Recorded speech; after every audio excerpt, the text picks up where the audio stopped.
স্পষ্ট কথা হলো,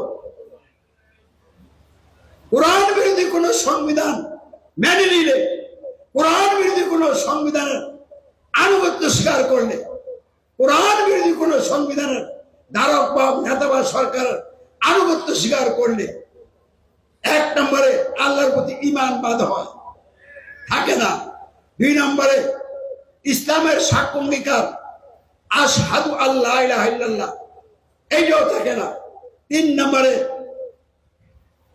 আল্লাহর ইবাদত দাসত্ব ঘোষণা বাস্তবায়নের অঙ্গীকার আশহাদু আন্না মুহাম্মাদুর রাসূলুল্লাহ থাকে না। আর এই তিনটা না থাকলে আপনার অবস্থান ইসলামে থাকে না। আপনার অবস্থান কোথায়? ইসলামের বাহিরে।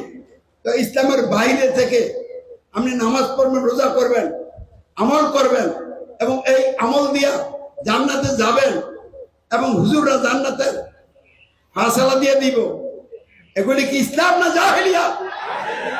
আমাদের প্রিয় বাংলাদেশে বিশ্বের বিভিন্ন দেশে দেশে গণতন্ত্রের নামে, রাজনীতির নামে মানবরচিত ব্যবস্থার জাহিলিয়াত প্রতিষ্ঠিত হয়ে আছে এবং এই জাহিলিয়াতের অধীনে মানুষ বন্দী হয়ে দল গঠন করে জান্নাতে যাওয়ার স্বপ্ন দেখছে।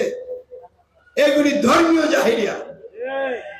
ইভেন আমাদের বাংলাদেশ ও সৌদি আরব সহ মসজিদে যে নামাজ পড়া হচ্ছে, এই নামাজটাও জাহিলিয়াত। এই নামাজ সালাত নয়। কারণ যারা সালাত করবে, যাদের কপাল এবং নাক মাটির সাথে লেগে বলবে সুবহানা রাব্বিয়াল আলা, সে আর কোনদিন গণতন্ত্র মানতে পারে না, মানবরচিত কোনো ব্যবস্থা মেনে নিতে পারে না।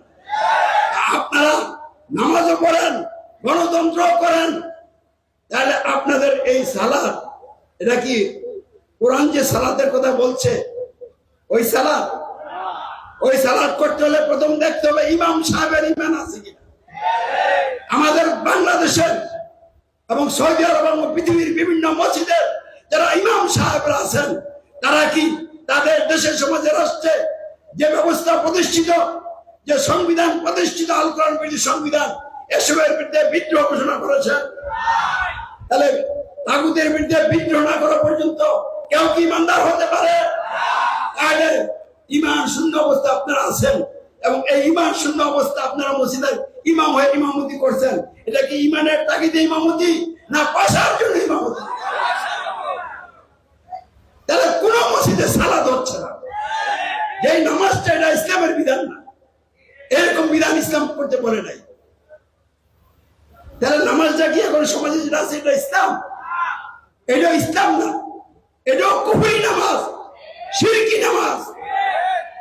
তাহলে কোন ইমানদার ব্যক্তি এই কুফরি নামাজের সাথে, এই কুফরি শিরকি নামাজের সাথে থাকতে পারে না। এই জন্য আমি আলহামদুলিল্লাহ এই তথাগত ইমামদের পিছনে ইক্তেদা করি না। আমি ইমানদার ইমাম পাইলে তার পিছনে ইক্তেদা করি। কোন কারণে কোন ইমামের পিছনে যদি ইক্তেদা করিও, সালাত আবার নিজের দৌড়াইয়া করি। কারণ দৌড়াইয়া পড়ার তো একটা বিধান আছে, বিধানটা এই জন্য আছে প্রেক্ষাপটের কারণে। যাও, গণতান্ত্রিক জাহিলিয়াত এবং গণতন্ত্রের অধীনে ধর্মীয় জাহিলিয়াত, এই যে বহু রকমের জাহিলিয়াত চলছে, একসাথে সব জাহিলিয়াতের বিরুদ্ধে বিদ্রোহ করে একমাত্র আল্লাহর সার্বভৌমত্বের বিধান, শাসন কর্তৃত্বের প্রতি দৃঢ় বিশ্বাস এনে যে ব্যক্তি বলবে রব্বুনা আল্লাহ, আল্লাহু আকবার, সে ঈমান আনয়নকারী ব্যক্তি।